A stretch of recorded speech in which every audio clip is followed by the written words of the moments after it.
What advice would you have to somebody on how to position their call to action to make it effective and something people will actually take action on?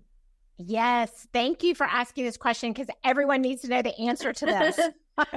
There are a couple things that and think about this through any piece of content that you're putting out there. This does not have to be related to just a podcast. But when you are considering a call to action essentially is translating into inviting someone to do business with you. If you can think about a call to action, a lot of times people think about call to action and it freaks them out or that I can't do that. That's too salesy. That's not my style. Okay. So if you own a business, you're a salesperson. And if you have an issue with that, then you should probably not be a business owner. So let's just start there. Sales is, no matter how you classify it, you're going to have to sell yourself and sell your products in order to be able to generate revenues in order to stay in business.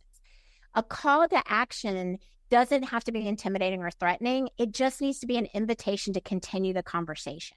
So when we are talking specifically in podcast terms, I use the term warm invite call to action as a teaching mechanism because I want people to hear the difference. So literally, I will show you the difference. So in this situation, you might say, okay, Traci, how can people get in touch with you? Which you probably would ask me. We're going to go ahead and skip that and do. And so normally some people might say, oh, you can connect with me on LinkedIn. I'm on Instagram. Go to my website.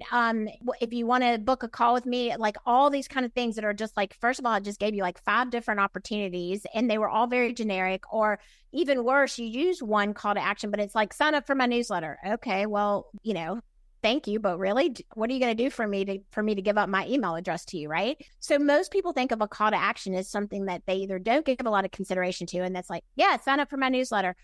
Or they give 5 different choices and you got to think about yourself being in a food court and you're like looking around and there's so many different choices. You're like, I don't want anything to eat. I can't even make a decision, right? So when you are doing a call to action, you just want to pick one action. So in our case, it would be, I would really love it if you want to learn more about any of the things that I've been saying or talking about today for you to go to produceyourpodcast.com.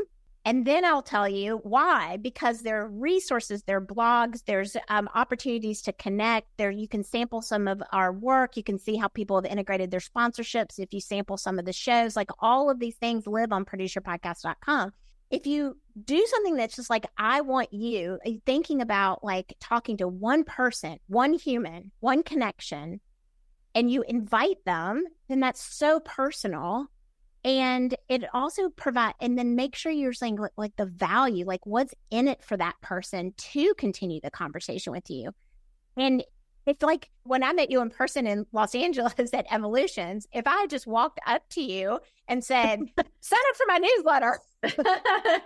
Like, what? Who are you? Right? We have to think about our call to action the exact same way. It's like invite someone to be a part of your world. Don't just like push it on them and not show them any value for why.